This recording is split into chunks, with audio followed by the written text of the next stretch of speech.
ಇದು ಮಹಾಕುಂಭಾಭಿಷೇಕ ಆಯ್ತು ದೇವಿದು. ಹಂಗಾಗಿರೋದ್ರಿಂದ ದೇವಿ ಭಕ್ತಾದಿಗಳು ಎಲ್ಲ ಸೇರಿ ಮಾಡಿರೋಂಥ ಪೂಜೆಗಳು ಎಲ್ಲ ಒಳ್ಳೇದಾಗಿರೋ ಅಂಥವ್ರು ಬಂದು ಮಾಡಿರೋಂಥದ್ದು. ಆಮೇಲೆ ಇದು ದೇವಿ ಬಂದು ನಮಗೆ 13 ವರ್ಷ ಹುಡುಗನಲ್ಲಿ ನೀರೊಳಗೆ ಸಿಕ್ಕಿರೋದು, ಕೆರೆ ಒಳಗೆ ಸಿಕ್ಕಿರೋದು ವಿಗ್ರಹ.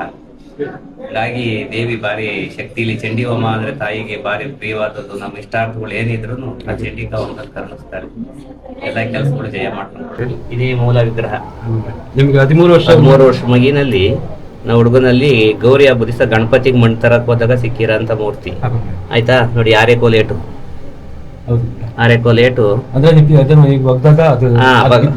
ಏಟಾಗಿರೋದು ಮಣ್ಣು ತೋಡುವಾಗ ಸಿಕ್ಕಿ ಇದಾಗಿ ಏಟ್ ಬಿದ್ದಿರೋದು ಆರೆಕೋಲೇಟು. ಅಲ್ಲಿಂದ ಯಾವ ತರ ಒಂದು ನಿಮ್ಮ ಜೀವನದಲ್ಲಿ ಬದಲಾಯ್ತು ಗುಂಡ್ರೆ? ದೇವಿ ಪವಾಡ ಹೇಳಕ್ ಆಗಲ್ಲ. ನಾವು ತುಂಬಾ ಇದ್ರಾಗಿದ್ದು, ಸಾವಿರಾರು ಜನಕ್ಕೆ ದೇವಿ ಒಳ್ಳೇದು ಮಾಡಿ ಇಷ್ಟೊಂದು ಅದ್ದೂರಿಯಾಗಿ ಮಾಡಿಸ್ಕೊಂತ. ನಮಗೇನು ಇದಿರಲಿಲ್ಲ ತಾಯಿ ಬಂದಾಗ. ಇವತ್ತು ಈ ಗುಡಿ ಇಡೀ 500 ಮೈಲಿ 1000 ಮೈಲಿಯಿಂದ ಕರ್ಸ್ಕೊಂಡು ಪೂಜೆ ತಗೊಂತವಳೆ ತಾಯಿ.